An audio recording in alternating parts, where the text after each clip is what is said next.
ओम शांति। इससे पिछले दिन हम योग की गहराई के विषय में चर्चा कर रहे थे।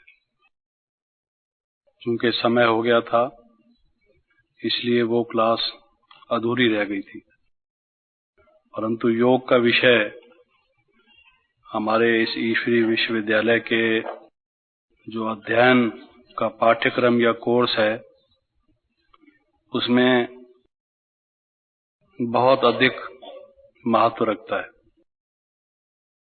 बाकी जितने भी विषय हैं वो योग के लिए सहायक हैं, लेकिन हमारे जीवन की जीत हार का जो प्रश्न है, उन्नति और अवनति का जो प्रश्न है, वो योग ही से जुटा हुआ है। बाबा जो बहुत दफा कहते हैं कि ये रेस है जिसमें हम सब हिस्सा ले रहे हैं और इसमें हमें आगे बढ़ना है, पुरुषार्थ को तीव्र करना है, तो उस सारे पुरुषार्थ के लिए योग का विशेष महत्व है। जो योग पर अटेंशन देगा योगी बनेगा।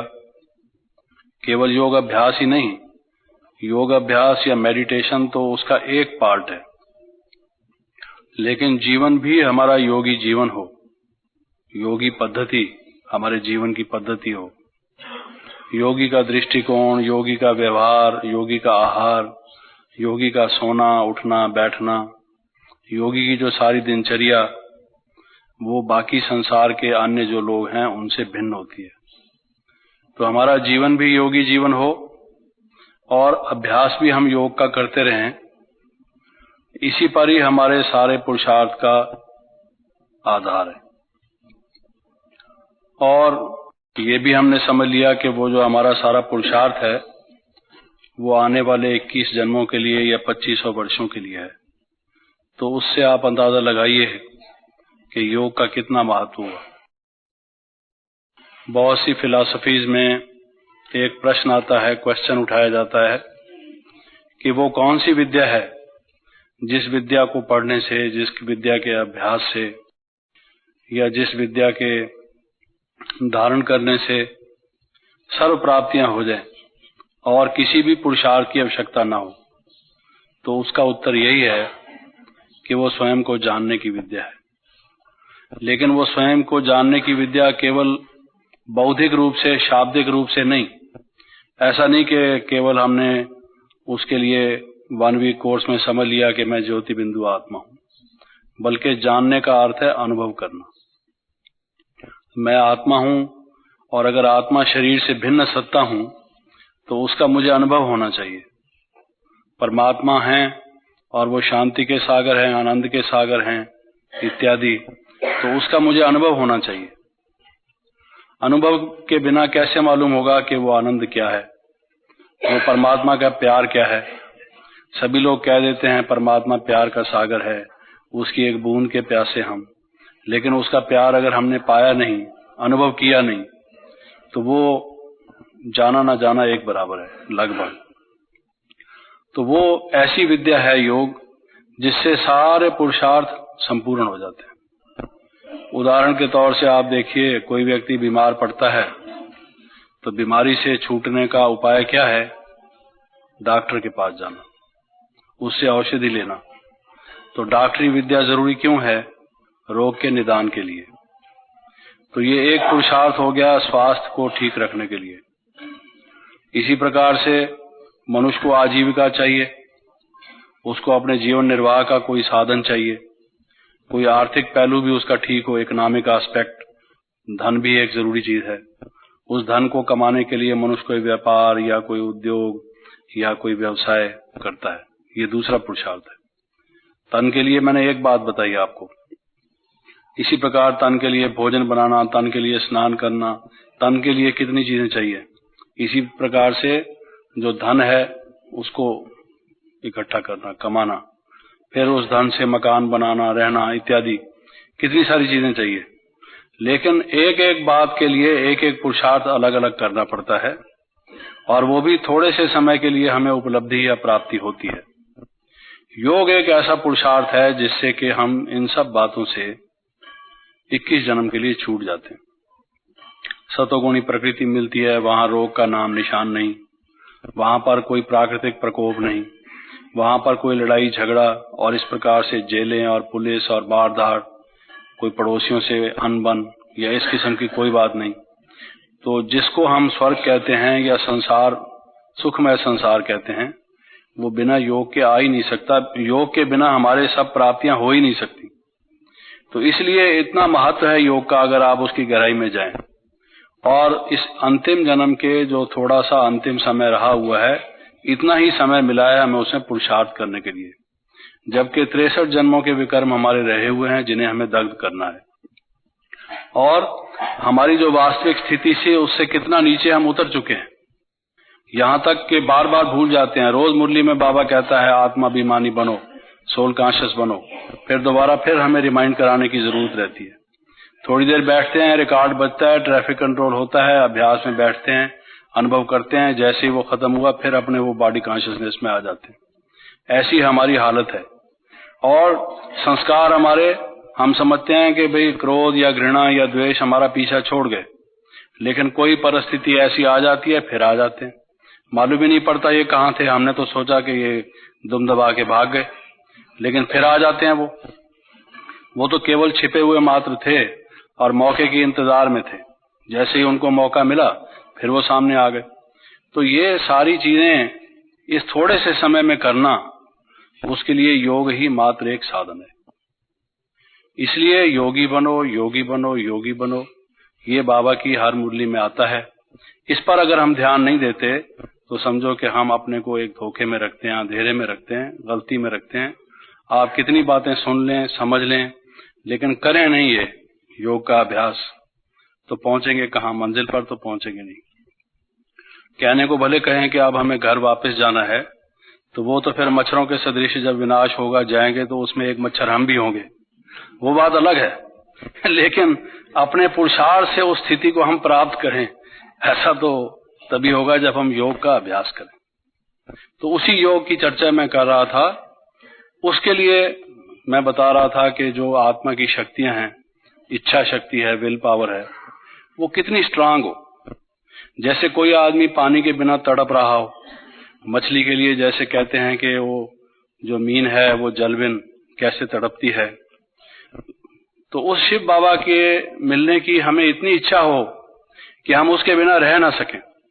संसार में प्यार के कितने किस्से हम सुनते हैं, लेकिन हमारा मन शिव बाबा के प्यार से इतना विभोर हो जाए कि बस अब हमारे जीवन का जो अगर लक्ष्य है, जो किसी की प्रायोरिटी लिस्ट होती है कि पहले ये करना है काम, फिर ये करना है, फिर ये करना है, महत्व के अनुसार व्यक्ति अपनी प्रायोरिटी बनाता है।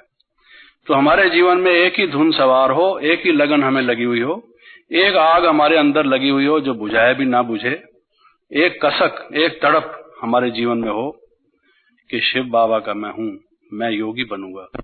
और वो योग की मेरी क्या पराकाष्ठा होगी, कैसी मेरी स्थिति होगी, किस प्रकार से आनंद में मैं रमा हुआ हूंगा, क्या मुझे चाहिए, वो इतनी तीव्र प्यास हो, तभी लगन में मगन होने की बात आती है। तो वो मैं कहता था कि सबसे बड़ी बात वो इच्छा की जो है, साइकोलॉजी में भी कहते हैं कि सबसे पहले कोई भी अगर पुरुषार्थ या अटेम्प्ट, एफर्ट करनी हो तो उसके लिए मोटिवेशन चाहिए। मोटिवेशन के बिना किसी व्यक्ति को जब तक प्रेरणा ही ना मिले, कोई कार्य करने की इच्छा ही ना पैदा हो, तो करेगा कैसे?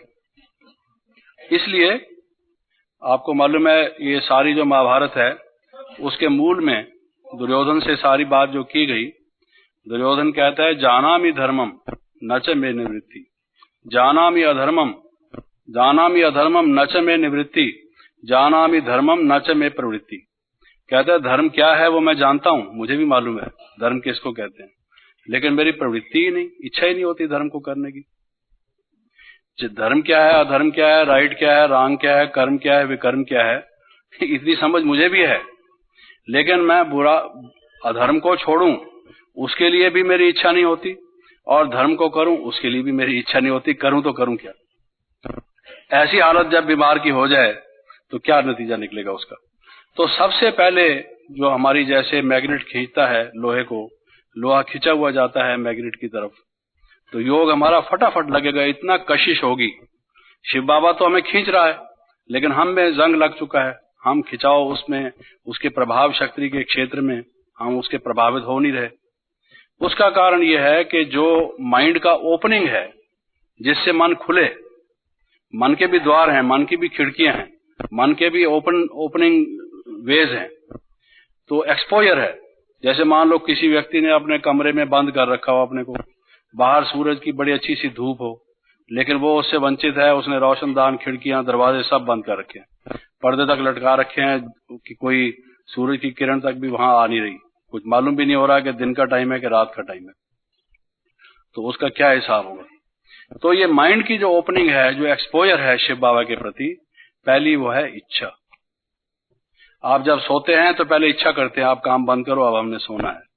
उठते हैं तो यही होता है कि अब हमने काफी सो लिया, चलो अब हम काम करते हैं। कोई भी कार्य, कोई भी पुरुषार्थ से पहले इच्छा होती है, इच्छा के बिना कार्य नहीं होता। वो इच्छा जितनी आपकी तीव्र होगी, उत्कट होगी, भड़की हुई होगी, जैसे आग धधक जाती है एकदम, तो उतनी ही योग की आपकी जो ज्वाला है वो प्रज्वलित होगी। योग की जो इंटेंसिटी है, योग की जो डिग्री है, मैं पिछले दिन यही कह रहा था कि पहले पहले इच्छा शक्ति प्रबल, जिसको कहा जाता है हार्ट, माइंड एंड सोल, पूरी तरह से कूद जाएं जब किसी काम में हम लग जाते हैं, जब अपने आप को खो देते हैं संसार से, वो तभी होता है हमारा माइंड का एब्जॉर्प्शन, हमारा मन उसमें मग्न हो जाए, विलीन हो जाए, वो तभी होता है जितनी स्ट्रांग हमारी इच्छा होती है। इस काम को हमने करना है। बच्चा कोई काम कर रहा है, माँ उसको कहती है खाना खा ले, कहता है माँ अभी ठहर जा, मुझे पहले ये कर लेने दे, क्योंकि उसके खाने की इच्छा नहीं है, भूख चाहे लगी भी हो, लेकिन भूख को दबा के भी बैठा हुआ है, क्योंकि उसका कल पेपर है और वो पहले ये काम करना चाहता है। उसकी इच्छा नहीं है खाने की, भूख है तो भी इच्छा नहीं है, लेकिन उस काम को करने की इच्छा है। चाहे सोने का टाइम हो गया है, माँ भी कह रही है, माँ का, बड़ों का कहना मानना भी जरूरी है, उस सब को हटा के भी उसकी इच्छा इस काम को करने की है, तो उसका अटेंशन उधर लगता है। जो चीज वो बताती है नहीं अच्छी चीज बनी है, गर्म है, ठंडी हो जाएगी, वगैरह वगैरह, लेकिन उसके लिए सारे प्रलोभन वो खत्म है, आज उस तरफ उसका अटेंशन है। तो योग में सबसे बड़ी बात जो है वो है अटेंशन, यानी मन का एकाग्रता क्या है, कंसेंट्रेशन क्या है। Concentration is the heightened attention.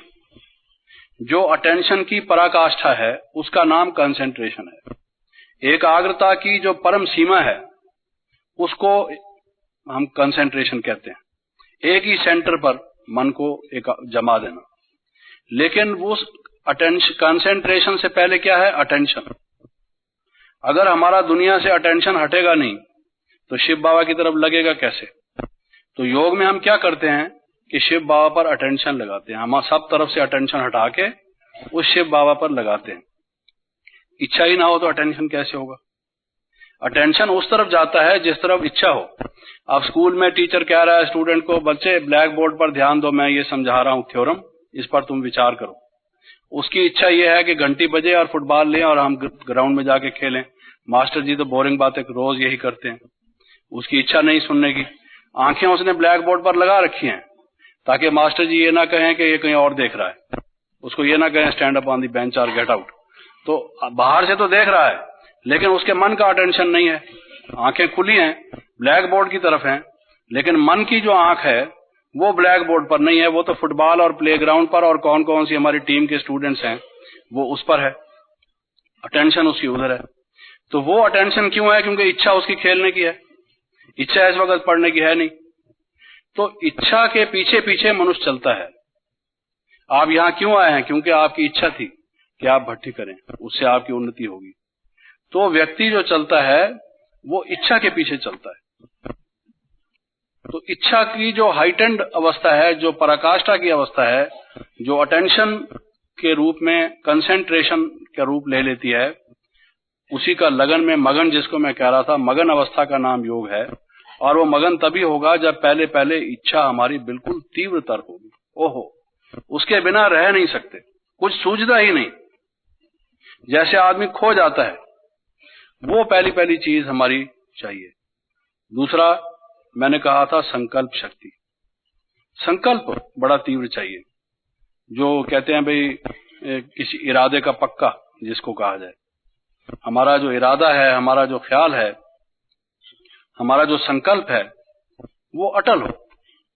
दुनिया की कोई भी बात आ जाए, नेपोलियन को कहा गया, उसने कहा कि ये तोपें पहाड़ी पर चढ़ा दो। उन्होंने कहा ये इतनी भारी तोपें पहाड़ी पर कैसे चढ़ेंगी?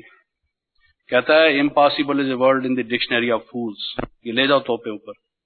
ये कमांडर का हुक्म है, तुम ये क्या कहते हो कि तोपें नहीं जा सकती? ये ले चलो ऊपर, ये जाएंगी।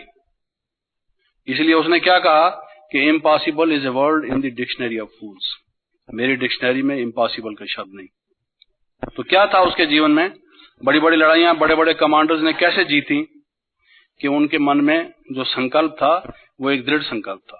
लोग अपनी बातें करते थे, ये नहीं हो सकता, ये हमारे पास साधन नहीं, ये फलां चीज नहीं, लेकिन जो करने वाले होते हैं वो कर गुजरते हैं, सिर पर कफन बांध के भी कर गुजरते हैं।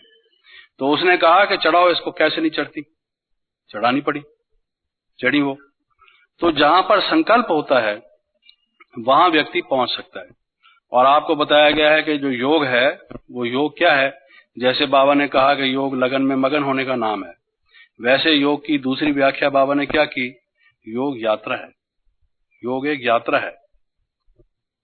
जैसे यात्रा में कोई व्यक्ति बस पर चढ़कर, गाड़ी पर चढ़कर, किसी भी साधन से या पैदल जाता है किसी स्थान पर, ये सोचकर कि वो परम पवित्र हो जाएगा, परम पवित्र के संपर्क में, संसर्ग से पवित्र हो जाएगा, इस भावना से जाकर चल के जाता है। ये यात्रा ऐसी है कि हम मन से चल के जाते हैं।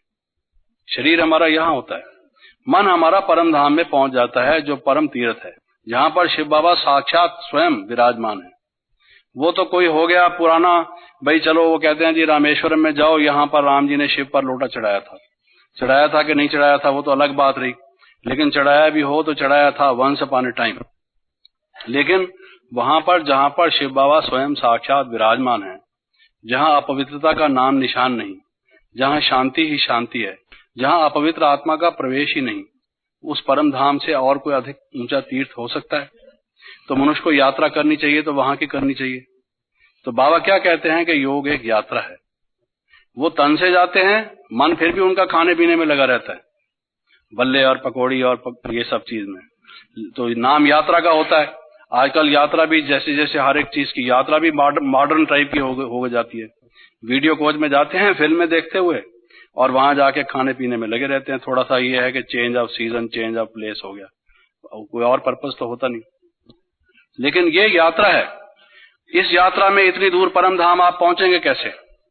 संकल्प से। अगर आपका संकल्प तीर नहीं होगा, तेज नहीं होगा, जैसे बंदूक की गोली आपने बहुत दूर फायर करनी है, आपका जो टारगेट है बहुत दूर है, तो गोली की अगर स्पीड और गोली की स्ट्रेंथ अगर वो इस ढंग की नहीं होगी कि उतना पार करके ठिकाने पर जाके लगे, तो वो बंदूक तो बेकार है, वो तो खिलौने के काम आ सकती है, लड़ाई के काम तो नहीं आ सकती। तो इसलिए वो संकल्प जो हमारा है वो कितना तेज होना चाहिए। किसी ने कहा है कि दूरी कई प्रकार की होती है। एक होती है दूरी मकान, यानी आप रहते हैं मद्रास में और दादी जी रहती हैं मधुबन में, ये जो फासला है this is distance of space. ये उनका मकान यानी उनके रहने की जगह दूसरी जगह है, आपका जो स्थान है वो दूसरी जगह है। तो ये स्थानों का जो फर्क है, डिस्टेंस का फासला जो है, ये है दूरी मकान। शिव बाबा परम धाम में और हम यहाँ, तो ये दूरी है। ये दूरी पार कैसे हो? सिवाय संकल्प के ये दूरी पार नहीं हो सकती। हम वहां कैसे पहुंचे? एक बात। दूसरी होती है दूरी जमा, डिस्टेंस ऑफ टाइम। महाराजा अशोक हुए और हम आज हैं, उनकी हिस्ट्री हम पढ़ सकते हैं। अशोक हमारे सामने तो नहीं है, चलो अभी भी कहीं वो कालिंगा में रहते हो जहां उन्होंने लड़ाई की थी उड़ीसा में, तो हम चले भी जाएं, लेकिन वो है ही नहीं। वो कभी थे, इतिहास में हम पढ़ते हैं सिर्फ, हैं तो नहीं अभी। तो उनमें और हम में डिस्टेंस किस तरह का है? ये टाइम का डिस्टेंस है, ये दूसरा किस्म का डिस्टेंस है, दूरी है। तीसरा दूरी होती है दूरी इल्म, नॉलेज की दूरी। आप कोई व्यक्ति आपको मालूम नहीं है कौन है, वो आपके नजदीक से गुजर गया, उसी से आप मिलने जा रहे हैं उसके घर, लोग कहते हैं साहब अभी अभी वो गए थे, तो आप कहते हैं अच्छा, तो वो दूसरा आदमी कहता है वो रास्ते में उधर से ही तो गुजरे हैं, आप भी तो उधर से ही आए हैं। उस व्यक्ति को आप ख्याल आता है कि हाँ ऐसे कोई व्यक्ति गुजर तो रहे थे, लेकिन उसको पता ही नहीं था। वो नजदीक से गए, आपस में मिलने जैसी बात हो सकती थी, लेकिन उनको एक दूसरे की पहचान नहीं। इल्म, जो ज्ञान है, जो पहचान है, उसकी दूरी है। उसकी दूरी होने से नजदीक होते हो, दो व्यक्ति पास में बैठे हों तो भी एक दूसरे को नहीं पहचान सकते।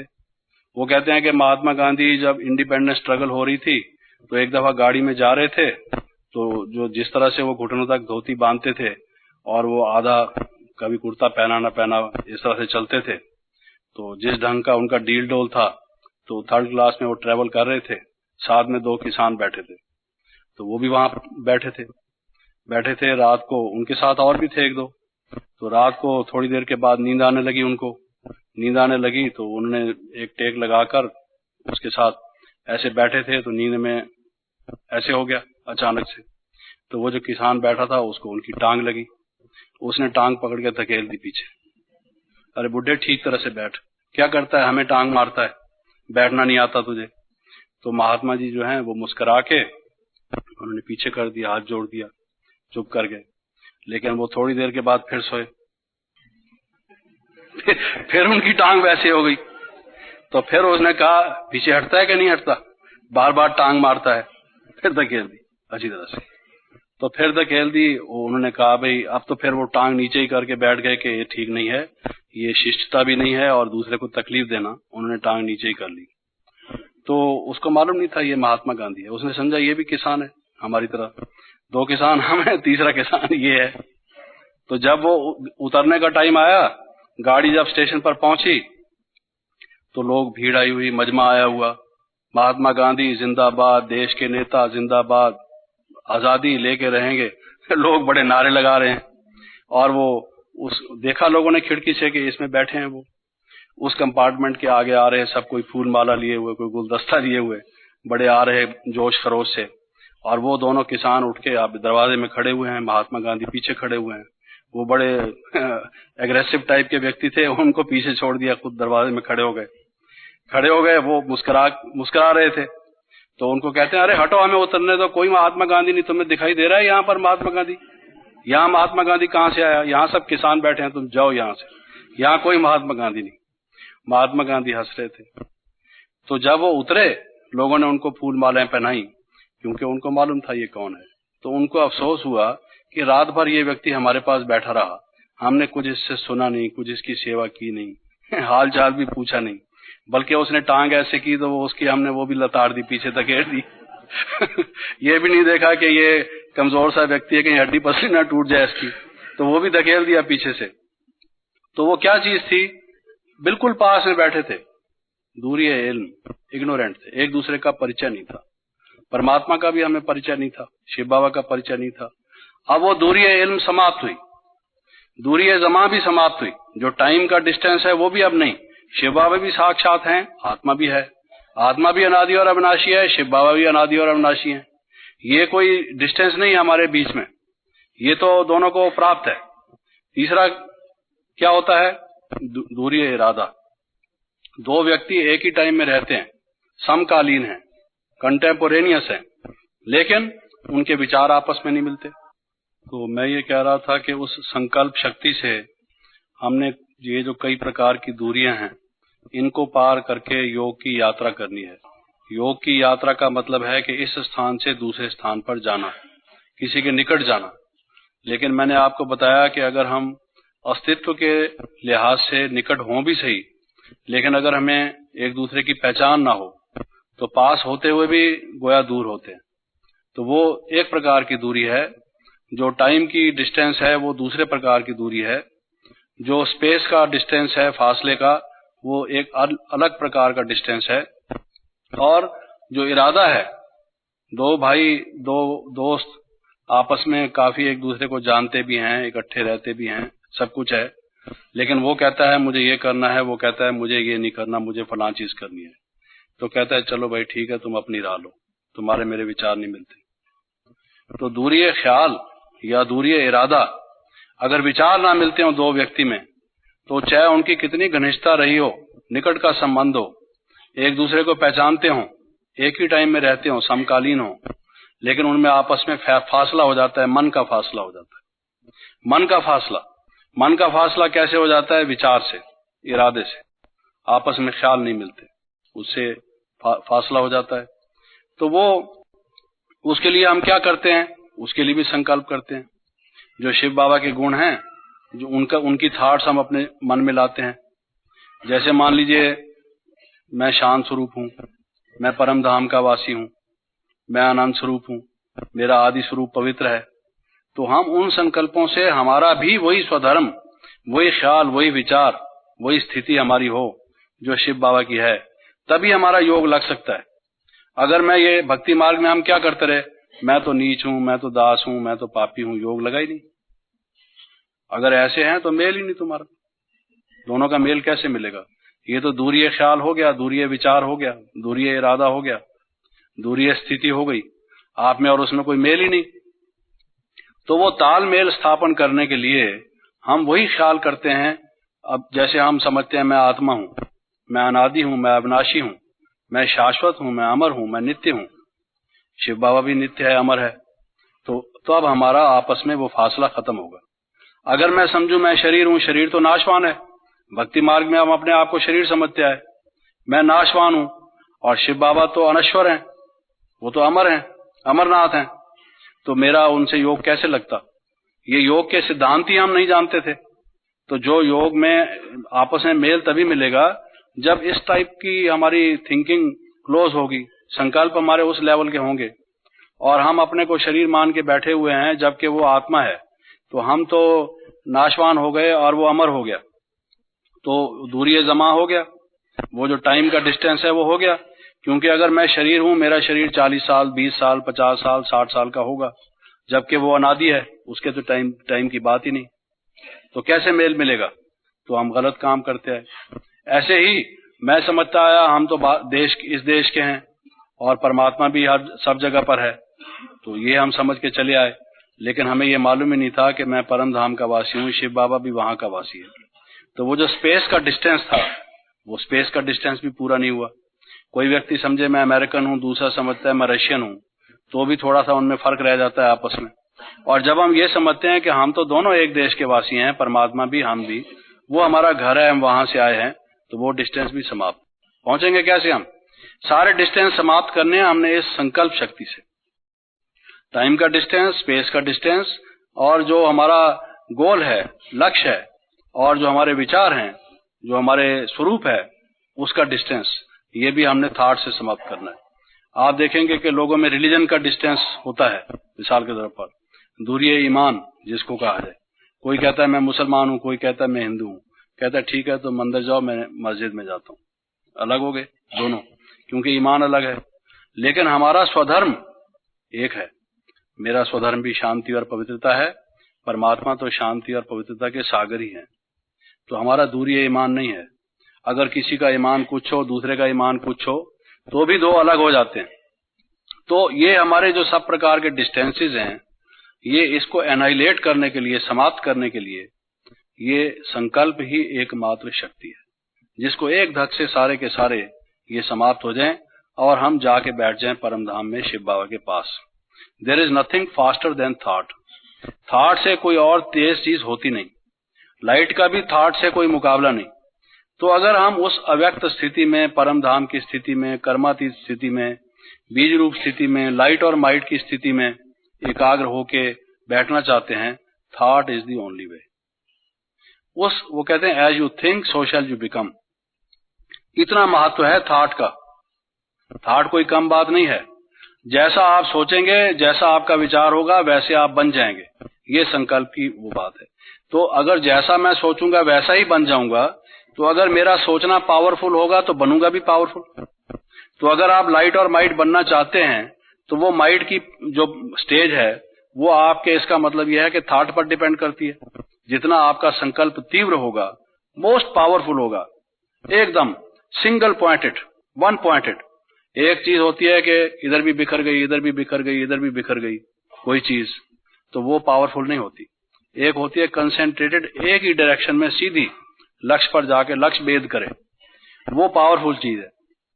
तो हमारा संकल्प पावर से जाए, जैसे कोई तीर कमान को लेता है, कमान की जो त्वचा है उसको पीछे जोर से खींचता है, तीर को लगा के निशाने पर लगाता है, बड़े जोर से, जितना जोर से खींचता है उतना जोर से तीर जाके लगता है। और जितना उसका निशाने पर वो जुटा होता है वहीं वो लक्ष्य को जाके टच करता है। इसी प्रकार से हमारा अटेंशन, हमारा संकल्प शिव बाबा पर अगर फोकस्ड है, परम धाम पर फोकस्ड है, टिका हुआ है, और फिर उसके साथ साथ बहुत मन की गहराई से, एकदम इंटेंसिटी से हमारा वो थॉट का तीर, हमारा वो जो संकल्प का जो एक पावरफुल स्टेज है, वो जितनी होगी उतना हमारा योग पावरफुल होगा। इसी प्रकार से मैंने कहा था बुद्धि की शक्ति, विवेक शक्ति, आपको बता रहा था जब उस दिन इच्छा शक्ति बताई थी, संकल्प शक्ति, और फिर उसके साथ साथ जो निर्णय शक्ति या विवेक शक्ति, जितना हमारा निर्णय और विवेक बहुत बलशाली तीव्र होगा कि देख लिया हमने इस संसार को, सब स्वार्थी लोग हैं संसार के, सब विकारों की दलदल में हैं, साधु संत महात्मा सब माया की जंजीरों में हैं, ये शास्त्र वगैरह सब मनुष्य मत है, एक परमात्मा के बिना कोई किसी को मुक्ति, जीवन मुक्ति नहीं दे सकता, वही एक सदगुरु है। और ये समय हमें स्पष्ट निशानी दे रहा है कि विनाश काल है, अब इसके बाद सतयुग आने वाला है, यही पुरुषार्थ करने का टाइम है। ये विषय विकारों में कुछ नहीं रखा है, ये संसार के सब आकर्षण, ये हमें एक मृत तृष्णा के समान है। ये जितना जो है, ये हमें जो सारा समझाया जाता है, ये विवेक शक्ति को प्रज्वलित करने के लिए। अब जितना हमारा विवेक जाग गया, जैसे वो सारी गीता सुनने के बाद अर्जुन क्या कहता है कि अब मेरे मोह नष्ट हो गए, अब मेरी स्मृति लौट आई, अब मैंने सारी बात को समझ लिया, अब मैं करूंगा। और कहते हैं कि उसने तीर कमान उठा लिया, तो सारा भगवान की बात सुनने के बाद तीर कमान उठा लिया, लड़ाई शुरू कर दी। अच्छी बात समझी उसने, क्या समझा कि वो भगवान ने उसको कहा कि तू तीरंदाज बन, यही कहा उसको, लेकिन कहने का भाव यह है कि उसने पुरुषार्थ शुरू कर दिया उसके बाद। तो वो जो हमारा पुरुषार्थ है, उसमें पूरा बल, पूरी चमक, पूरी शक्ति तभी आएगी जब हर प्रकार से हमारा मन टूट जाए, हट जाए, खट्टा हो जाए। ये देख लिया हमने, सब दलदल है, कीचड़ है, क्या रखा है देखने का, बाहर का शोभ नहीं का है, अंदर तो कचरा भरा हुआ। ये जब हमारा मन संसार से खट्टा हो जाए, जिसको उपरति या जिसको क्या कहना चाहिए, जो मोहनाश, नष्टो मोहा जिसको कहना चाहिए, या वैराग्य कहना चाहिए, वो तभी आता है जब मनुष्य का विवेक जागृत होता है, उसका मन हट जाता है, टूट जाता है। ये लोग मीट को छोड़ते हैं, ड्रिंक्स को छोड़ते हैं, द्रव्यपान को छोड़ते हैं, कब छोड़ते हैं? जब उनका वो कहते हैं कि इसमें हमने देख लिया किसी काम की नहीं है, ये हमारा शरीर खराब हो गया, हम इसके गुलाम हो गए हैबिट के, पैसा नष्ट हो गया, घर हमारा बर्बाद हो गया। छूट नहीं पाते, उनको तरीका नहीं मालूम, लेकिन तरीका तो अभी हमें बाबा ने बता दिया। जब वो विवेक हमारा जागृत हो जाता है और हम कहते हैं कि हमने सब देख लिया, बस अब हमारा वो रास्ता, उससे हमने, जैसे वो बाबा मिसाल देते हैं, भाई शमशान की तरफ जाते हैं तो शव का सिर किस तरफ कर देते हैं और टांग किस तरफ कर देते हैं। अब हमने इस दुनिया से मुख मोड़ लिया, अब हम शिव बाबा की तरफ चल पड़े, अब हमने लंगर उठा लिया, हमने नाव का जो वो खूंटे से बंधा हुआ रस्सा था उसको खोल दिया और अपनी यात्रा हमारी शुरू हो गई। दबादब फटाफट जाना है, अब हमको घर वापस जाना है, ये कहने की बात है, लेकिन घर वापस जाना है वो हमारे हृदय की गहराई से निकले कि हाँ, ये दुनिया बिल्कुल ही खराब हो चुकी है और इसका क्या हाल होने वाला है। ये जितना तीव्रता से हमारे वो विवेक जागृत होगा, उतना हमारे योग की अग्नि प्रज्वलित होगी, तभी हमारे विकर्मों को दग्ध करने वाली, जैसे किसी ने स्टील फैक्ट्री देखी हो तो कितनी हीट से लोहा भी एक पानी की तरह से पिघला हुई चीज, एक आग की जैसी चीज बन जाता है। ऐसे ही धधकती हुई अग्नि हो जो कि सूक्ष्म आती सूक्ष्म, बड़े दबे हुए हार्डन्ड विकारों को, विकर्मों को भी समाप्त कर दे, वो तभी प्रज्वलित होगी जब हमारा विवेक प्रबल हो। ये रोज रोज जो हम कहते हैं माया आ गई, क्यों आ गई? विवेक जागृत नहीं हुआ, अभी आकर्षण हमारे रहे हुए, अभी कुछ हमको उससे अपेक्षाएं जुटी हुई है, अभी हमारा मन उनसे टूटा नहीं, खट्टा नहीं हुआ। जैसे कोई व्यक्ति किसी चीज से बिल्कुल ही खटा हो जाता है और दूसरा उसको कहता है भाई ये ले ले, इसमें ये फायदा है वो फायदा है, हाथ जोड़ के कहता है भैया पीछे छोड़, मैंने कह दिया मुझे नहीं चाहिए, तू मुझे सारी दुनिया का राज दे दे तो भी नहीं चाहिए, ले जाए इसको, कहता है कि नहीं? उसका मन बिल्कुल खट्टा हो जाता है। तो इसी तरीके से जिसने इस चीज को समझ लिया, पहचान लिया कि ये तो दलदल है, जितना मैं इसमें गिरता जाऊंगा उतनी मेरी क्या हालत होगी, तब उसका जो विवेक जागृत होगा वो योग की ऐसी सुंदर भूमिका होगी कि फिर आपको योग से हटा कौन सकता है। जब लगता ही नहीं, उधर जाता ही नहीं, तो फिर हटाने के पुरुषार्थ करने की आवश्यकता क्या है? अभी जो हम कहते हैं कि हमारा योग लगता नहीं, तो लगता नहीं तो भैया इसका मतलब यह है कि कहीं और लगता है। यहां नहीं लगता तो कहीं और लगता है, कहीं ना कहीं तो लगता है। ये क्यों नहीं कहते हो कि कहां लगता है, वो बताओ तो हम आपको उसका इलाज बताएं। आप सिर्फ सीधा छिपा के बात को गुप्त रूप से अपना इमेज ठीक रखने के लिए कहते हो कि मेरा योग लगता नहीं। आपका योग इसमें नहीं लगा तो किसी देहधारी में लगा होगा, किसी वैभव में लगा होगा, किसी चिंता में लगा होगा, कहीं ना कहीं अटका हुआ जरूर है, रास्ते में रुकावट उसके जरूर है। तो क्या बात है? तो वो मन अभी टूटा नहीं, अभी वो जो मन है उधर से उसको ठोकर लगी नहीं। वो ठोकर लगे ना, जैसे तुलसीदास को लगी थी। सुना ना आपने, रात को गया था और उसकी वाइफ सोई पड़ी थी मायके में, एक दिन के लिए गई थी, एक रात को सिर्फ। उसने कहा कि आज मैं मायके जाती हूँ, कल आ जाऊंगी। बड़ी मुश्किल से छुट्टी दी उसको, रो खप के। वो मायके में गई और रात भर भी नहीं रह सका, उसके पीछे पीछे चल पड़ा। रात को 11-12 बजे अंधेरा हुआ, नदी पार की और वो सोया पड़ी थी ऊपर अपने कमरे में, पहली मंजिल में, और खिड़की खुली थी, दरवाजा तो बंद था। शर्म आई कि दरवाजा कैसे खड़काऊं, कहेंगे रात को 12 बजे किस लिए आया है। तो क्या किया उसने, कोई कुछ कहता है कि कुछ, लेकिन वो किसी तरीके से भी उसकी खिड़की से कूद के अंदर चला गया, जाके उसको जगाया। उसने कहा, वो तो डर गई, भाई ये तो कुछ चोर है, डाकू है, कौन है, उसको क्या पता तुलसीदास खिड़की से आ गया रात को, अभी तो छुट्टी लेकर आई थी। तो उसने वो चौंका कि भाई क्या बात है, तो कहता है कि मैं तुलसीदास हूँ। अरे उसने कहा तू यहाँ आ गया है, मेरे हड्डी मांस की चमड़ी के पीछे तू अभी भी नहीं रह सका, एक रात भी तू नहीं रह सका। अगर तेरी इतनी प्रीति राम से होती तो तेरा कोई बेड़ा पार हो जाता, तू मेरी चमड़ी के पीछे लगा है, क्या रखा है इसमें। जब वो उसको लगी बात तो इतनी बड़ी रामायण और उसकी चौपाइयां लिख डाली। लेकिन तब तक अटका पड़ा था उसका मन। बाद में कहता है कि राम से मेरी प्रीति जुट गई। लेकिन अब राम से प्रीति तेरी कैसे जुट गई? पहले क्यों नहीं लगती थी राम में तेरी प्रीति? क्योंकि उसमें लगी पड़ी थी। अब जब वहां से छूटी तब इसमें लगी। इसलिए हम भी अगर कहते हैं कि हमारा योग नहीं लगता, तो भैया कहीं ना कहीं अटका पड़ा है, समझा? उसको वहां से छुड़वाओ। उसको छुड़वाओगे नहीं तो लगेगा कैसे? सीधी सी बात है, मन तो कहीं ना कहीं लगेगा, कोई चीज और आपको खींच रही है। इसलिए वो कशिश, वो आकर्षण जो मैंने पहले दिन कहा था, उसको समाप्त करो। तो वो तभी होगा जब ये विवेक जागृत होगा कि इसमें क्या रखा है, खट्टा हो जाएगा इससे। वो कहते हैं ना, योगी जो हैं, लोग आमतौर से पुराने योगियों का जो चित्र बनाते हैं कि वो भभूत रमाते हैं, सारे शरीर को राख लगा देते हैं।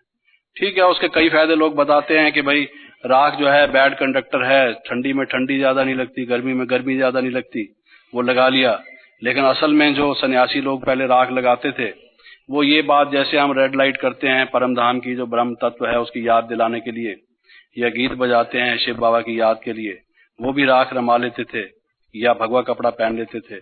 भगवा कपड़ा कफन की तरह है कि हमारे लिए सब दुनिया मर चुकी, हमने कफन पहन लिया, हम मर चुके। वो मरजीवा बनने की प्रतीक के लिए वो कपड़ा भगवा पहन लिया, कफन के ऊपर जैसे आपने डाल दिया।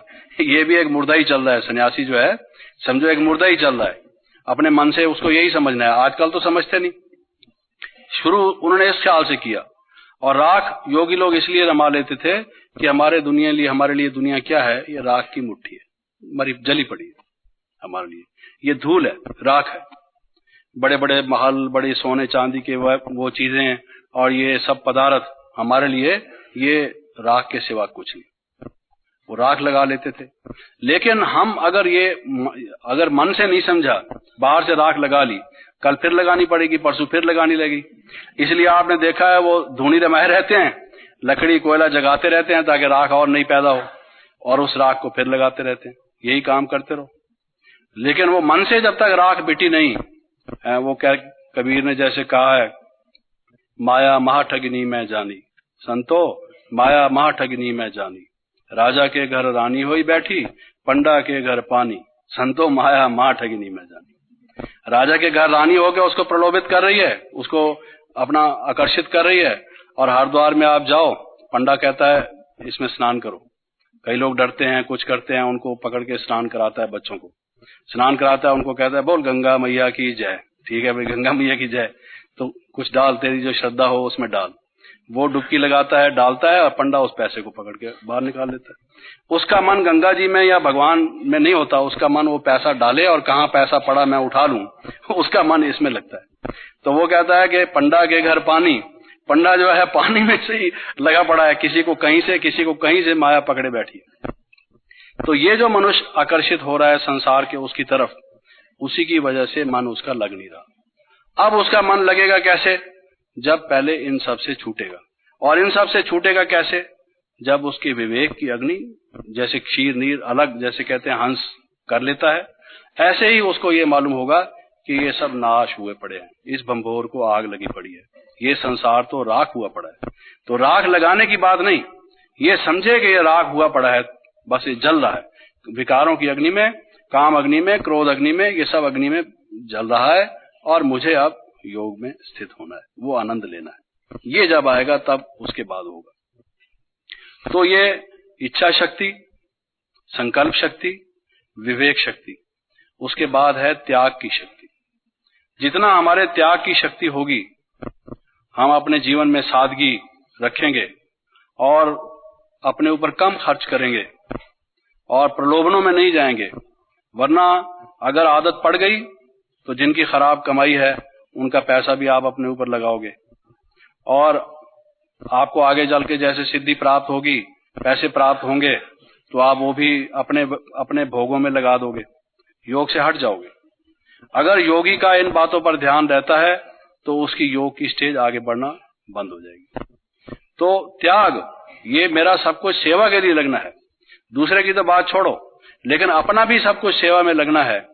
बाबा ने त्याग पर कितनी मूर्तियां चलाई। तो वास्तव में ये जो मनोविकार हैं, इनका त्याग, देहाभिमान का त्याग, ये तो है ही सर्वश्रेष्ठ। इसके बिना योग कैसे लगेगा? लेकिन उसके साथ साथ जो वृत्ति है, वो कहते हैं योग चित्त वृत्ति निरोध। योग जो है चित्त की वृत्तियों के निरोध का नाम है। कौन सी वृत्ति? वो तो मन को ही बिल्कुल रोकने की कोशिश करते हैं। मन को रोकने से क्या फायदा? मन को कोई रोक सका है? आप कोई व्यक्ति जो योग लगाता हो, जो ये योग की व्याख्या करता हो, उसको कहो हमसे बात करे। अगर किसी ने मन को रोका भी होगा तो ये सोचेगा अब मेरा मन रुका हुआ है, अब मेरा मन रुका हुआ है। तो ये मन तुम्हारा रुकने को देख रहा है कि मेरा मन रुका हुआ है, तो एक संकल्प को छोड़ के दूसरा संकल्प कर रहा है। मेरा मन रुका हुआ है तो ये चल तो रहा है, किसी और रूप में चल रहा है, वो थॉट नहीं चल रही तो वो थॉट चल रही है। तो जिसका काम ही चिंतन है, कॉन्शियसनेस है, वो कॉन्शियसनेस को ही तुम समाप्त कर दो, वो कैसे होगा? जो जिसका स्वरूप है उसको ही नष्ट कर दो, वो तो चीज ही नष्ट हो जाएगी। अगर आत्मा अनादि और अविनाशी है तो कॉन्शियसनेस भी अनादि और अविनाशी रहेगी। जब इस शरीर में और कर्म क्षेत्र पर है तो वो उसको कैसे वो आप कर सकते हो? लेकिन ये जो वृत्ति है, ये त्याग की वृत्ति हो। बाबा ने कई मूल्यों में कहा त्याग से भाग्य बनता है, और त्याग, सेवा और तपस्या, ये हमारे जीवन की एक जो त्रिविध पुरुषार्थ है, हमारे पुरुषार्थ की जो त्रिमूर्ति है, त्याग, तपस्या और सेवा। तपस्या का त्याग से संबंध है। जो व्यक्ति त्याग नहीं कर सकता उसकी तपस्या भी लग नहीं सकती। उसका तो ये होगा मुझे नाम मिले, यश मिले, शान मिले, मुझे रहने को अच्छा स्थान मिले, मैं इतना पुराना हूं लोग मुझे पूछते नहीं, मैंने इतनी सेवा की है मेरी कदर समझते नहीं, मैं इतना पैसे वाला हूं और मुझे सारी दुनिया पूछती है, यहां मैं आता हूं मुझे बैठने की ठीक जगह भी नहीं देते, इनको इतनी समझ भी नहीं कि मैं कौन हूं। तो जिसको ये अपेक्षाएं होंगी, इच्छाएं होंगी, तृष्णाएं होंगी, जिसने ये त्यागा नहीं होगा वो मरेगा कैसे, मरजीवा कैसे बनेगा, और वो तपस्या कैसे करेगा? तो ये जो त्याग है, त्याग की भी शक्ति, ये कमजोर बल वाला व्यक्ति त्याग नहीं कर सकता। आज गएगा बहन जी सेंटर बनाना शुरू करो, यहाँ तो बैठने की जगह नहीं, जब बैठते हैं तो फिर कहते हैं आगे बढ़ो आगे बढ़ो, और फिर जगह ठीक होती नहीं, आखिर संख्या तो बढ़नी है, एक जगह लेके भवन बनाना शुरू करो, हम भी उसमें सहयोग देंगे। आज मन में विचार होगा, कल को कहेगा अरे काय को देना है, और नहीं है क्या सिर्फ मैं हूं देने वाला, ये क्या देना है, अभी तो मैं इसको अगर इन्वेस्ट कर दूं या फिक्स डिपॉजिट रख लूं मेरा 6 साल में डबल हो जाएगा, इनको दूंगा ये तो मकान में लग जाएगा, विचार बदल जाएगा। क्योंकि शक्ति नहीं है, कमजोर है मन जो है। कभी तो सतोगुणी होता है तो इच्छा होती है ये काम मैं कर डालूं, और फिर उसके बाद जो पुराना संस्कार है जो कि पैसा मेरा बढ़े, 99 के चक्कर में पड़ जाता है जब मनुष्य कि पूरा एक रुपया और बढ़ जाए तो 100 हो जाए। अब 1 रुपया की 2 रुपए आ गए, 101 हो गया, फिर 99 पूरे और ऐड करेगा ताकि 200 बने। उसको तो राउंड फिगर चाहिए ना, 0 वाली, तो वो 99 के चक्कर में पड़ा रहेगा। तो वो व्यक्ति भी जिसमें ये हालत है उसमें त्याग की शक्ति नहीं, और जो त्याग नहीं करेगा तपस्या कैसे करेगा? आप वो संसार को भूलेगा कैसे? क्योंकि उसका तो कभी पैसे में मन जा रहा है, कभी मान शान में मन जा रहा है, इच्छाएं उसको खींच रही हैं, तो वो इधर से खिंचाव कैसे आएगा उसको? वो एक प्रभाव क्षेत्र में जाएगा या दूसरे प्रभाव क्षेत्र में जाएगा? उसको चीज चाहिए क्या? पहले तो ये सोचने की बात है। मैमन इज देयर गॉड, उनका जो भगवान है वो पैसा है, उनका भगवान ये भगवान नहीं है। तो इसलिए बाबा ने कहा है, और बहुत से धर्म वालों ने भी कहा है, जैसे क्राइस्ट ने कहा है कि a camel can pass through the eye of a needle. एक जो ऊंट है वो सुई का जो मुंह है, जो सुई की आंख है जिसमें से धागा डाला जाता है, कहता है ऊंट उसमें से गुजर सकता है। गुजर सकता है ऊंट? कहता है मान लो गुजर सकता है, ये भी मान लो, मैं नहीं मानने वाली बात भी मानने को तैयार हूं, लेकिन अमीर आदमी स्वर्ग के द्वार में से जा सकता है, ये मैं मानने को तैयार हूं। क्या मतलब? सब अमीर नहीं, बाबा भी तो अमीर थे, लेकिन जिसमें त्याग की शक्ति नहीं। कहने का उसको तरीका यही होना चाहिए था, लेकिन उसने कह दिया गलत तरीके से। यही तो फर्क है। तो भाव क्या है कहने का कि जिसमें त्याग की शक्ति नहीं तो वो तपस्या क्या करेगा? और सबसे बड़ी जो त्याग की शक्ति है वो है समर्पण की शक्ति, सेल्फ सरेंडर। जब तक माम एकम शरणम व्रज, एक शिव बाबा की शरण कि मैं पूरे रूप से आपके कहने के अनुसार चलूंगा, बाबा मैं आपका ही हूं, जब तक हमने अपने आप को उसके हवाले नहीं किया, सरेंडर नहीं किया, ये है त्याग की पराकाष्ठा। मेरा कुछ है ही नहीं, जिसको बाबा कहते हैं बेगर टू प्रिंस, मैं तो फकीर हूं। तो वो जब तक अपने में, वो क्या करते हैं सन्यासी लोग, जब कोई नया सन्यासी बनता है, चेला बनता है, आश्रम में रहने लगता है, तो उसको कूपन देते हैं और उसको कहते हैं जाओ गली मोहल्ले में जाके भीख मांग के आओ। आजकल तो खैर बड़े राय लोग हैं सब, लेकिन पहले उनकी पद्धति यही थी कि जाके गली में भीख मांगे। तो लोग कहेंगे अरे ये फलां का बेटा, इसने ये भीख मांग रहा है, इसको क्या हुआ है? तो उसको शर्म आएगी। तो लोग लाज को छोड़े और वो समझे मेरा वो कुल वगैरह, मैं कोई बड़े खानदान का था, मेरे पास तो पैसा था, मैं भीख क्यों मांगू वगैरह, इस सब से मरे वो। और उसके जीवन में यही एक भाव है कि मैं प्रभु है, मैं तो फकीर हो चुका, मेरा तो कुछ भी नहीं। जैसे वो मीरा कहती है मेरे तो गिरधर गोपाल दूसरा न कोई, मेरा और कुछ नहीं संसार में, मेरा एक ही सहारा है।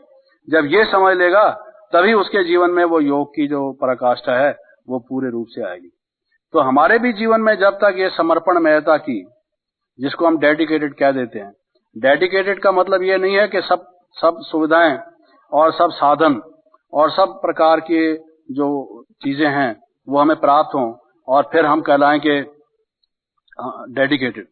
डेडिकेटेड का मतलब यह है कि हमारे मन में कोई भी इन चीजों की इच्छा ना हो, हम समर्पित हों, दूसरे के सुख की सुविधा पहले करें, अपने से त्याग करके, उत्सर्ग करके के भी संसार के सुख में परिवर्तित करने का हमारा जो है परम लक्ष्य हो, हमारा पुरुषार्थ इसी बात का हो। तो ये जिसको हम कहते हैं कि पूरे रूप से समर्पित होना या सरेंडर होना, ये एक योग के लिए जितना हम सरेंडर्ड बुद्धि होंगे, हमारा कुछ नहीं, हमें कुछ नहीं चाहिए, बाबा मिला तो सब कुछ मिल गया, हम भरपूर हो गए, हमारी झोली भर गई। एक भगवान की हमें तलाश थी, दुनिया में क्या नहीं हमें कुछ जन्म जन्मांतर हमने पाया, लेकिन इस चीज की हमें खोज थी और ये मिल गया तो सब कुछ मिल गया। ये जिसके मन की भावना होगी उसी के त्याग की वृत्ति ठीक होगी। और ये है चित्त की वृत्तियों के निरोध का तरीका, कि जो और वृत्तियां हैं वो रुक जाएंगी। जब और ये त्याग ही कर दिया सब चीज का, मर चुके हम, तो फिर बाकी वृत्ति जाएगी किधर? आप सोचिए, फिर तो मन हट गया, टूट गया, तभी तो हमारे मन का ये फैसला हुआ। तो ये त्याग की शक्ति, ये भी योग की हमारी ज्वाला को जगाने में बहुत जरूरी है। और खास करके सबसे और जो श्रेष्ठ बात जो योग को तीव्र करेगी वो है प्रेम की शक्ति। शिव बाबा से हमारा इतना प्यार हो, अनन्य अटूट प्यार हो और सर्व रूप से प्यार हो, प्यार किसी न किसी संबंध से होता है, बिना संबंध के प्यार नहीं होता। भाई ये बहन भाई का प्यार है तो ये संबंध है बहन भाई का, तभी तो बहन भाई का प्यार है। ये दोस्तों का आपस में प्यार है, ये दोस्ती का संबंध है तो प्यार है।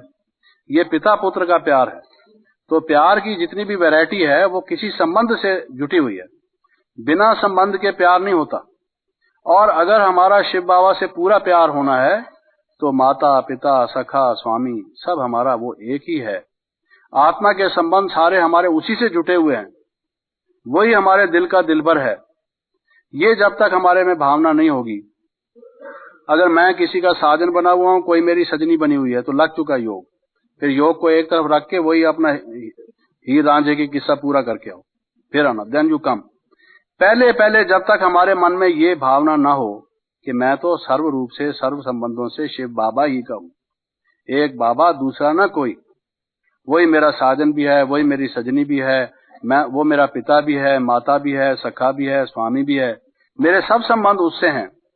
ये सब संबंध जब हमारे जुटे होंगे तभी हमारा प्यार पूरे रूप से जुटा होगा। और जब हमारा प्यार पूरे रूप से जुटा हुआ होगा शिव बाबा से, जितना पराकाष्ठा में, जितनी तीव्रता में, उतना हमारा वो उसके प्रति मन जागेगा, लगन में मगन हम होंगे। और दूसरी बात यह है कि प्यार उससे भी लगता है व्यक्ति का जिससे कोई प्राप्ति होती है। बच्चा माँ के पास बार बार क्यों जाता है? माँ उसको उसकी उसको चीजें देती है, उसको प्यार। आप यहाँ छोटा कोई बच्चा है, उसको कोई टॉफी दे दीजिए, थोड़ी देर में बिस्कुट दे दीजिए, फिर उसको फुटबॉल दे दो, जाके खेलाओ, फिर वो आए, थोड़ा उसको प्यार दे दीजिए, तो आप देखिए वो बच्चा और सबको छोड़ के बार बार आपके पास आए। तो ये एक प्यार जो है वो भी प्यार को बढ़ाता है।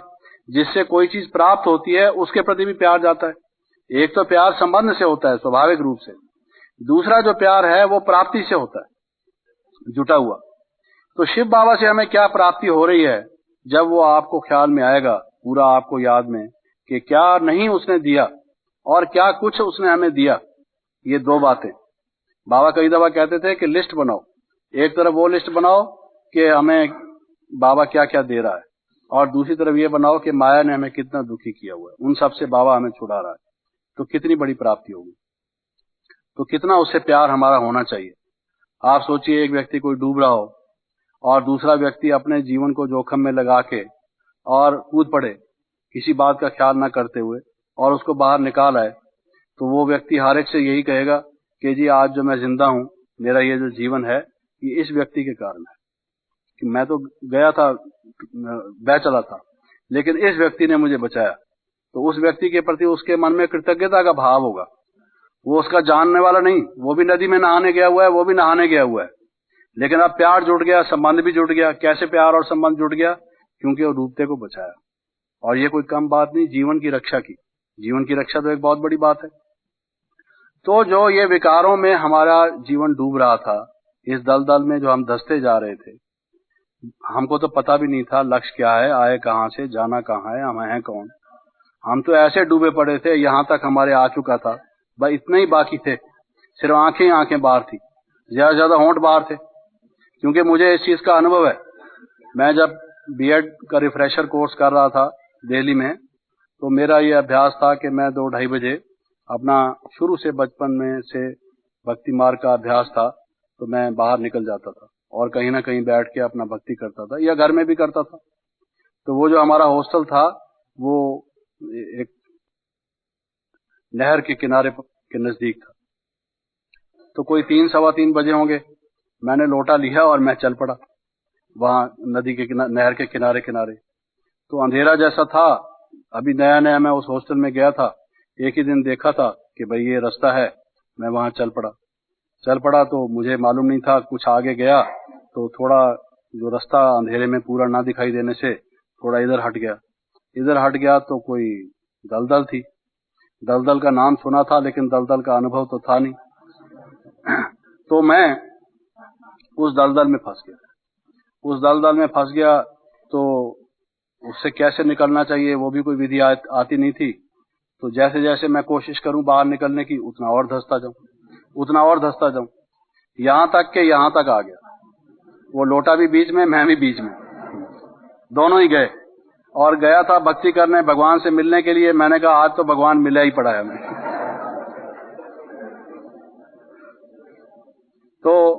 बीच में धंसता चला जाऊं।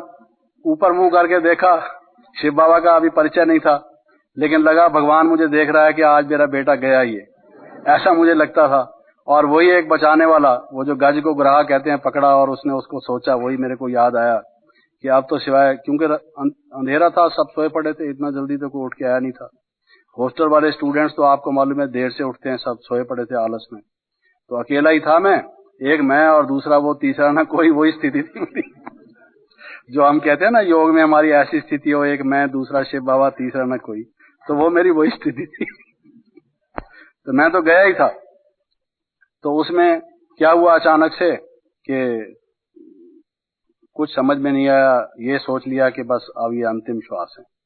अचानक से क्या हुआ कि ऐसे मैंने किया, ऐसे किया तो इधर मैं हो गया, तो इधर ये मेरा दलदल के साथ लग गया, जो पहले बाहर था ये हिस्सा, और ये हिस्सा थोड़ा ऊंचा आ गया। पहले तो मैं ऐसे ही धकेल रहा था तो नीचे चला जा रहा था, अब जब मैंने ऐसे किया तो ये हिस्सा भी ऊपर आ गया और ये हिस्सा उसको टच करने लगा, और ये मैंने थोड़ा ऊंचा किया रखा कि ये गया तो फिर तो मैं सारा ही गया। तो अब मैंने समझा कि ये तरीका है निकलने का कि मैं ऐसे अगर सारा ऊपर आता जाऊंगा तो आता जाऊंगा, क्योंकि वो फिजिक्स में पढ़ाते हैं ना कि भाई सुई पानी में डूब जाती है, जहाज पानी में तैरता है, हालांकि वो लोहे का है, वो भी लोहे का, और वो इतना बड़ा है, वो तैरता क्यों है, और सुई छोटी सी है, वो डूबती क्यों है, क्योंकि जितने वेट को वो रिप्लेस करती है, वो फिजिक्स में बताते हैं ना सिद्धांत। उस वक्त तो वो फिजिक्स सारी गुम हो गई थी मेरी। क्योंकि होश ही नहीं थे, वो तो जान के लाले पड़ गए थे ना।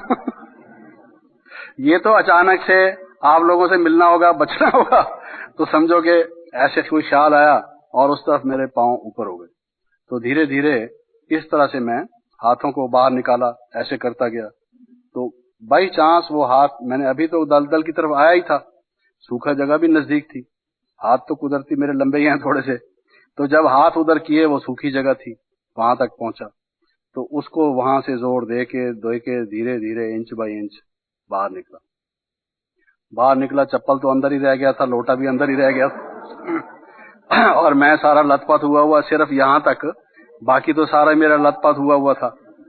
तो वहां जब हॉस्टल में गया, क्योंकि काफी टाइम हो गया था, 1.5 घंटा मुझे निकलने में लग गया, तो वहां जब गया सबने समझा भूत आ गया कोई हॉस्टल में, क्योंकि उठ चुके थे सब देख के भागे। अभी क्योंकि पूरी रोशनी थी नहीं, थोड़ी थोड़ी लाइट किसी ने ऑन कर रखी थी, सब लोग समझेंगे भूत कहां से आ गया।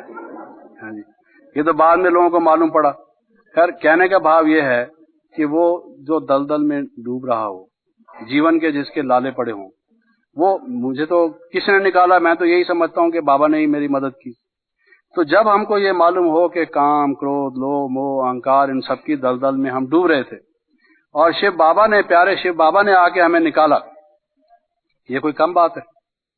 ये साधु संत महात्मा बेचारे जंगल में जाके कंदमूल खाते, सर्दी गर्मी बर्दाश्त करे, कितना एक समझो कि हठ क्रियाओं का, इतना कठिनाई कठोरता का जीवन व्यतीत करते, प्राप्ति क्या होती उनको।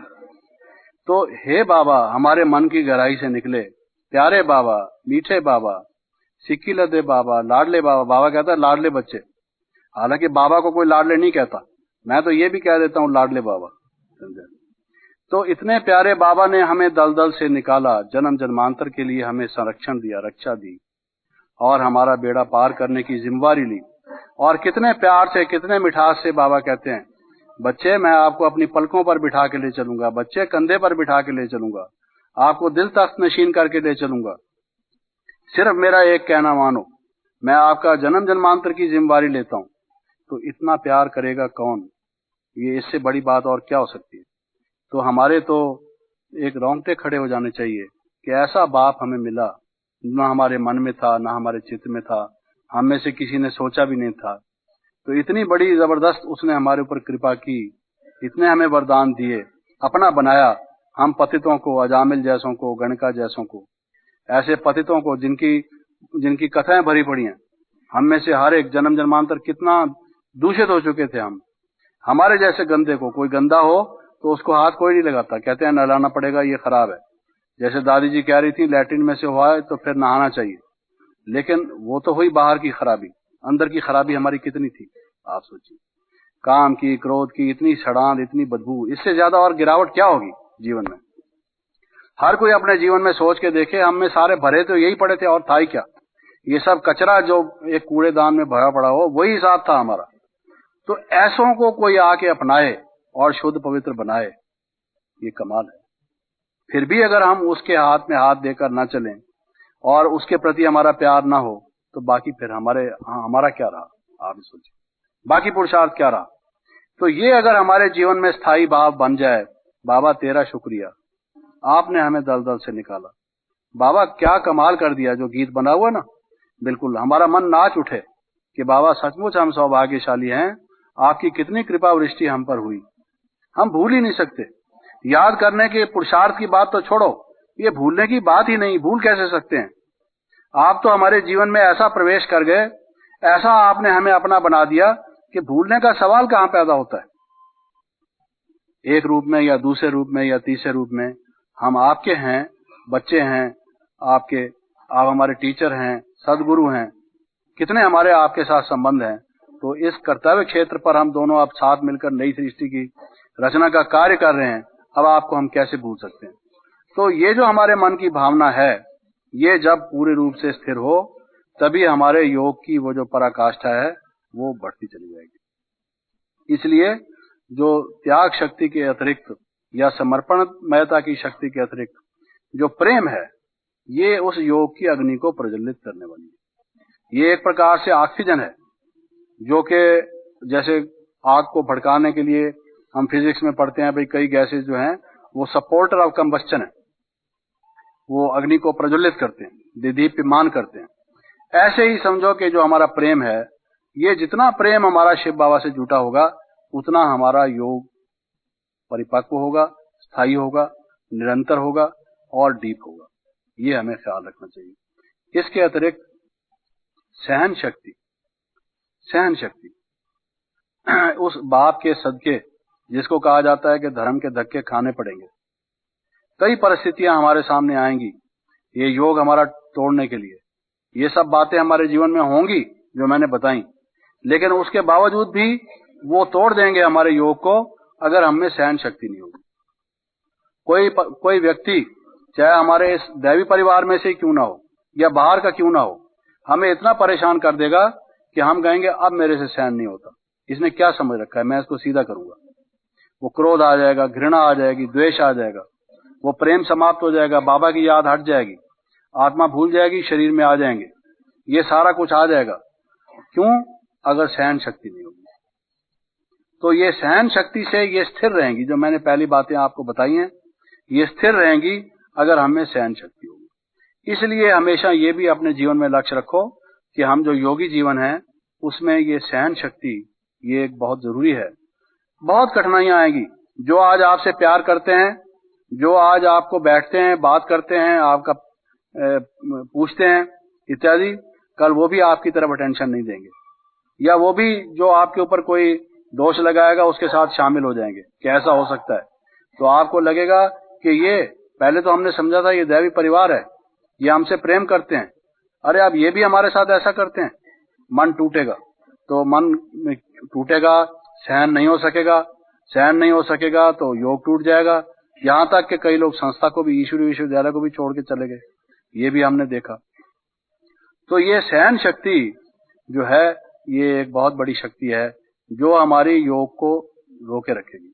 जैसे कोई बिल्डिंग बहुत अच्छी बनाई हो, उसमें लाइट भी हो, पंखे भी लगे हुए हों, सब साधन हो, लेकिन वो उसकी फाउंडेशन ठीक ना हो, उसमें सीमेंट ठीक प्रकार से प्रयोग ना किया हुआ हो, कोई थोड़ा सा वो झटका आए अर्थक्वेक का और सारी बिल्डिंग इतनी आलीशान बनी हुई, सब फर्नीचर वगैरह इतना अच्छा लगा हुआ, सब खत्म हो जाए, खराब हो जाए, वैसी हालत हो जाएगी। आप इतनी बड़ी अच्छी इमारत बनाते जाएंगे योग की, और एक सहन शक्ति न होने के कारण से आप कहेंगे छोड़ो जी, मैंने देख लिया इस इंस्टीट्यूशन को, जैसे और हैं वैसे ये हैं, ये मतलबी हैं, ये पॉलिटिशियंस हैं, ये व्यक्ति इतने मुद्दत से आता है, ऐसी बातें करता है, मेरे से बर्दाश्त नहीं होता, मैं कोई, इसने क्या समझ रखा है, मैं नहीं आऊंगा कल से लेकर क्लास में। ये क्या कर रहे हो? आप तो कहते थे मैं शिव बाबा का हूँ और मैं योगी बनूंगा, और कल तक तो दूसरी बातें करते थे, कहते थे हाँ करता था, लेकिन मुझे क्या मालूम था ऐसे लोग भी हैं यहाँ। हाँ जी। अब मुझे पता पड़ा इस तरह के हैं, ये इतनी मुद्दे से योग लगाता है, ये बदला नहीं तो मैं कैसे बदलूंगा। ऐसी ऐसी बहकी बहकी बातें आदमी करता है। एक इस बात से भूल जाता है कि सहन शक्ति को गवा बैठ, वो व्यक्ति ठीक नहीं है। तो सी फादर सी मदर, आप शिव बाबा को सामने रखो, बाकी तो अपूर्ण है। उसकी बात में आकर आप उसकी बात को सहन नहीं करते तो अपना भविष्य खराब कर रहे हो। ये देखते हो अपने बने हुई इमारत पर, अपनी मेहनत पर पानी फेर रहे हो। ये कुछ लगता है, समझ में नहीं आता। कहेगा हाँ जो बातें आप समझा रहे हो ये सब मुझे मालूम है जगदीश भाई, मैं अब यहाँ आऊंगा नहीं, ड्रामा में होगा तो आ जाऊंगा, नहीं तो नहीं आऊंगा। वो हमें भी ड्रामा समझाने लगेगा। ऐसे हो जाता एक सहन शक्ति ना होने के कारण। तो इस सब के साथ साथ दो बातें और जो इस योग की बात में हमें सहायक होती हैं हमेशा, एक संतुष्टता और दूसरा मैत्री।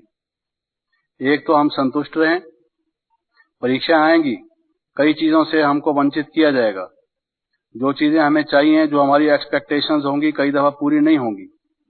लाइफ में फ्रस्ट्रेशन की, डिसअपॉइंटमेंट की परिस्थितियां आएंगी, लेकिन उन सब के आने के बावजूद ड्रामा अनुसार, पुरुषार्थ अनुसार, कर्मों के हिसाब किताब के अनुसार और किसी भी फैक्टर के अनुसार जो वर्तमान है सो ठीक है।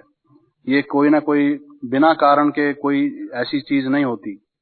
कुछ फैक्टर्स हैं जिनकी वजह से वर्तमान परिस्थिति है। हमें संतुष्ट रहना चाहिए। जो संतुष्ट नहीं रहता उसके मन की स्थिति ऐसे हो जाती है कि योग नहीं लग पाता।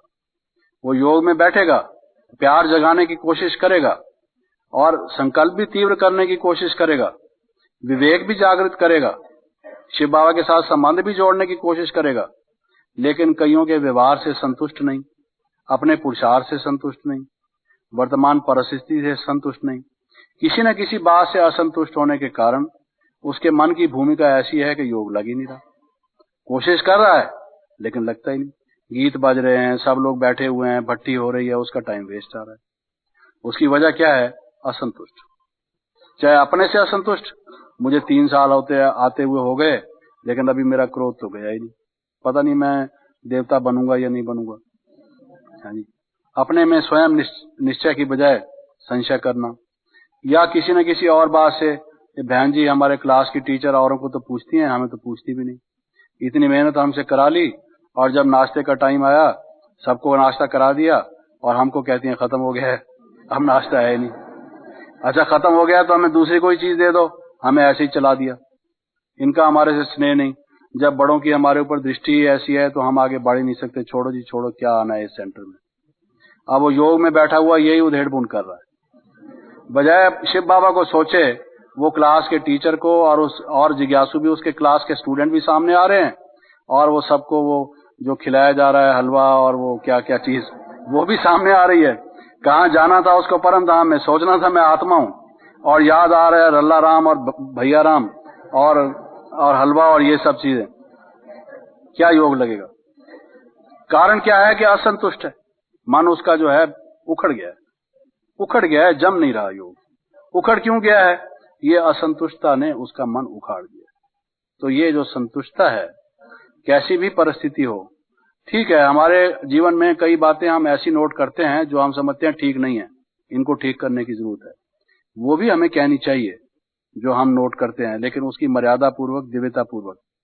हम ये भी नहीं कहते कि बस सो जाओ, हर एक बात में आंख बंद कर लो, बिल्ली आ ही नहीं रही, ऐसा नहीं। हमें सब सतर्क भी होना है। वो ये नहीं कहता था पादरी मेरा खराब है पड़ोस में जो रहता है, वो ये उसको याद ना करके याद भगवान को ही करता था और किसी को नहीं करता। तो वो मिसाल देते हैं कि भाई वो आदमी जो था, जो खराब था, वो तो तर गया और जो प्रीस्ट था वो डूब गया, क्योंकि वो भगवान को याद करने की बजाय उस इंसान को और उसकी खराबियों को याद करता था। और वो जो खराब आदमी था फिर भी जैसा भी था, लेकिन भगवान को कहता था मुझे इस दलदल से निकालो, याद तो भगवान को करता था।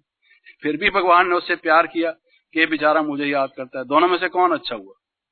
तो वो अगर वो पड़ोसी से संतुष्ट नहीं था, उसकी असंतुष्टता, वो प्रेयर के टाइम पर भी और कोई प्रेयर करने की बजाय, भगवान से और कोई वरदान मांगने की बजाय एक निकृष्ट चीज मांग रहा है कि मेरे पड़ोसी का बिस्तरा गोल कराओ, इसको कहीं यहां से रफा दफा करो, यही सोच रहा है।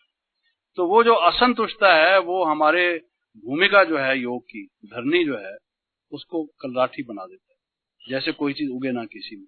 वो योग टिक नहीं पाता, उसके लिए जरूरी है। दूसरा, जैसे मैंने कहा कि मैत्री, सब हमारे मित्र हैं, हमारी किसी से दुश्मनी नहीं। जो जैसा करता है, बाबा कहता है कि निंदा हमारी जो करे मित्र हमारा सो, वो भी हमारा मित्र है। ये बहुत कठिन बात है कि रोज कोई हमारे ऊपर उल्टे इल्जाम लगाए, बेबुनियाद हमारी निंदा करे, बिना पैसे के पब्लिसिटी जगह जगह करे, ये आदमी खराब है, हमने कुछ बिगाड़ा नहीं, कुछ नहीं, क्यों हमारे पीछे पड़ा है, सब जगह हमें बदनाम करता है, हमें लोग आके बताते हैं आपके बारे में ऐसा बोल रहा है, और फिर भी हमारे मन से उसके प्रति शुभ भावना, शुभ कामना निकले, ये बहुत बड़ी बात है। ये मन को एक ऐसी लेवल में लाना, it's a very difficult task, I tell you. लेकिन बाबा ने कहा है ये भी करना है, ये भी अभ्यास करना है, नहीं तो आपको फिर वो योग के टाइम पे वही चीज सताएगी कि बाबा ये व्यक्ति, वो पड़ोसी वाली जो बात मैंने कही, समथिंग लाइक दैट, आप उससे, उसके व्यवहार से असंतुष्ट होंगे। तो ये मैत्री हो, हर एक के प्रति हमारी शुभ भावना, शुभ कामना हो, जिसको बाबा अपने शब्दों में इस प्रकार से कहते हैं, हर एक का भला सोचो, हर एक के पॉजिटिव थिंकिंग करो। ये अगर हमारे मन में भाव बना रहे तो भी आप देखेंगे कि उस शुभ भावना, शुभ कामना से, हर एक के प्रति गुड विशेष से, कि भाई वो जैसे कहते हैं गुड मॉर्निंग, और जब गुड मॉर्निंग कहेंगे अंदर में कुछ और होगा, गुड मॉर्निंग, बाहर से गुड मॉर्निंग कहा लेकिन अंदर से तो गुड मॉर्निंग है नहीं, अंदर से कहते हैं इसकी लुटिया डूबे तो अच्छा है। तो फिर वो गुड मॉर्निंग कहां से हुई? ये तो कहने को कुछ, करने को कुछ, हाथी के दांत खाने के और, दिखाने के और, ये तो दंभ है, मन में कुछ और, वचन में कुछ और वो भी दिल की गहराई से निकले सचमुच। बाबा इसकी भी बुद्धि का ताला खोलो, बाबा इसका भी कल्याण हो, बाबा ये भी आपसे वर्षा ले, बाबा ये भी स्वर्ग में जाने का अधिकारी हो, ऐसी इच्छा हमारे मन में निकले। ये है महानता की पराकाष्ठा, योगी का लक्षण, कि वो जहां बहुत लगे कि ये पत्थर मार रहा है मुझे, और फिर भी मेरे मन से निकले शाबाश, वाह वाह, तेरी मेहरबानी, तेरा शुक्रिया, तेरा कल्याण हो, जा तेरा भला हो, ऐसी बात निकले। It's really very great test, मैंने आपको बताया, लेकिन we have to pass this test. ये हमने जब चले ही हैं, वो कहते हैं जब सिर दे दिया ओखली में तो मूसलों से क्या डर, चलो फिर यही सही, एक मूसल और सही, एक मरोटा और सही, तो ये भी खाना है, ये भी हमको सोच के चलना है कि वो संतुष्टता और मैत्री, ये सबसे हमारी बनी रहे, वरना सारा योग धराशायी हो जाएगा, मिट जाएगा।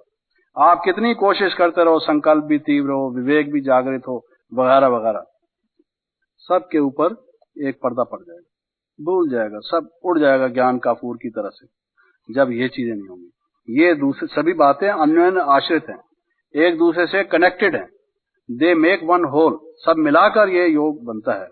इसमें से एक को भी आप हटा देंगे तो उतनी अपूर्णता रह जाएगी। इन सबको अगर आप साथ मिला के चलेंगे तो योग एक उत्तम प्रकार का, श्रेष्ठ प्रकार का, जैसे स्विच ऑन किया और लाइट हो गई, आप बैठेंगे, संकल्प किया, आप पहुंच जाएंगे, योग आपका इतना सहज हो जाएगा। ये है योग सहज, लेकिन ये चीजें ना होने की वजह से वो कठिन है। विधि ना होने से सिद्धि नहीं हो रही, युक्ति ना मालूम होने से मुक्ति नहीं मिल रही। तो ये है युक्ति और विधि। जैसे हम कोई रेडियो ऑन करना चाहें तो क्या करते हैं, स्विच, जिस स्टेशन से हम न्यूज सुनना चाहें, बीबीसी से, वॉइस ऑफ अमेरिका से, ऑल इंडिया रेडियो से, हम उसको उस लेवल पर लगा लेते हैं। ये जो हमने आपको बताया, ये स्विच ऑन करना है, ये कौन से मीटर पर, कौन से वेवलेंथ पर, किस स्टेशन को आपने लगाना है। अगर शिव बाबा से आपने योग लगाना है तो ये है उसका switch, you switch on and you will get it. आपने नंबर घुमाया, भाई ये नंबर है, ये नंबर घुमाया, और वो दूसरा आदमी कहता है हेलो, हम कहते हैं हाँ जी मैं फलां बोल रहा हूँ, क्या हाल चाल है, ठीक ठाक हो, हम आवाज पहचान लेते हैं, ठीक है। आपको नंबर मालूम हो गया, आपने 7120 चलो ये नंबर हो गया। तो ये जो सारा मैंने आपको बताया है, ये नंबर है, ये संकल्प शक्ति या इच्छा शक्ति या ये शक्ति, ये नंबर है। ये आपने नंबर घुमाए और बाबा बोलेगा सुनाओ बच्चे पहुंच गए मेरे पास, और हम कहेंगे हाँ बाबा आ गए आपके पास, ये हमारा योग लग जाए, फिर आपस में बातचीत हो सकेगी। और नहीं तो घुमाते रहो, टेलीफोन आपको मिलेगा ही नहीं, नंबर ही गलत है तो मिलेगा कहां से।